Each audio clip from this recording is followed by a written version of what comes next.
$6 billion in economy in the state of Georgia fiscal year 2015 from the movie industry alone. That's a startling realization of what the economy of Georgia would have lost had Governor Deal signed into law HB 757. Many states have passed and or introduced anti-LGBT laws without really thinking about the economic implications they may have on the states when businesses decide to remove themselves. As a bisexual female, the number of states passing laws that could discriminate against me because of who I choose to love scares me. These laws allow businesses, including hospitals, to refuse service based solely on their sexual orientation if it is contrary to the religious beliefs of the organization or business. These laws will touch everyone because we all know someone who is part of the LGBT community, whether you realize it or not. It may be a family member or a friend or a coworker. Mississippi and North Carolina are the two latest states to sign bills such as these into law, and they're already feeling the economic backlash. Georgia is the only state in the recent round of bills that seems to take the backlash seriously. Let's start by examining Mississippi's HB 1523. This law allows the state to basically discriminate based on someone's sexual orientation, if they're transgender or not.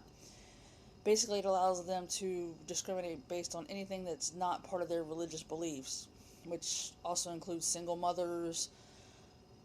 They can now decline to perform any wedding related services.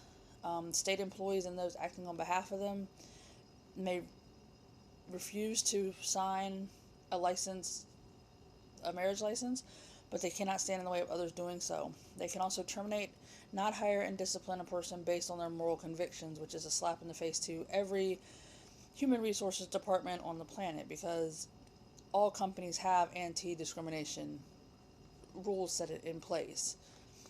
They can also decide to sell or rent houses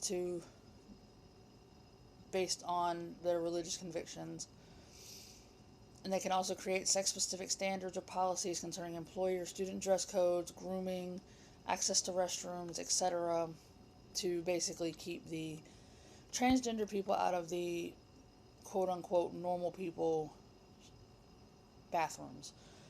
The top 4 companies in Mississippi have already spoken out about their displeasure with the new law and the possibility of relocating to another state. North Carolina is also facing similar backlash due to HB 2.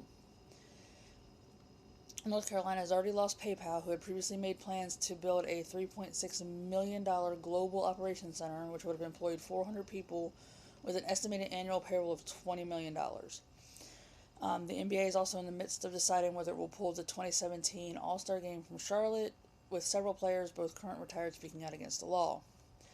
Also, Brainburn Pharmaceuticals, a company out of New Jersey, has decided not to build a manufacturing and research facility, which would have brought $20 million investment to the state. Bruce Springsteen, he just recently canceled his concert there.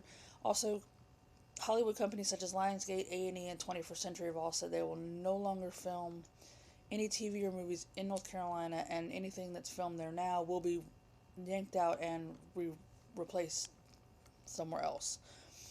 Georgia is the only state that seems to take serious economic issues that can arise from passing bills such as these. Governor Deal decided to veto the HB 757 law amid threats from several large companies that they would pull out of Georgia if he signed it. Companies such as Disney, Time Warner, Marvel, and Viacom all threatened to boycott Georgia if the bill passed. The film industry alone generated $6 billion for Georgia's economy in fiscal year ending 2015. The NFL also suggested that the bill could cost Atlanta a chance to host the Super Bowl, which would be devastating considering they're building a new stadium for that reason. Even outside of the sports and entertainment industry, Unilever, who is a huge personal product company, has said it would reconsider investing in the state if the bill was signed into law. However, Governor Deal did say he supported the Pastor Protection Act that said that clergy can decline to perform any religious economy that is contrary to their belief. In conclusion, all these bills cause economic issues with potential to cause more if the businesses choose to leave.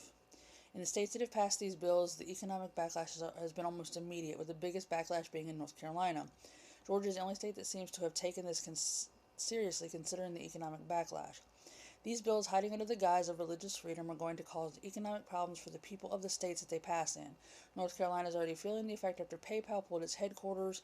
Mississippi is also starting to feel it after the backlash by some of its top employers. Governor Deal of Georgia chose to veto his bill for the basic human reason that the bill contained language that could give rise to state-sanctioned discrimination. In short, no one should be discriminated against for who they choose to love any more than they should be discriminated against because of the color of their skin or nationality. So here's my list of references that I use for my speech. Thank you.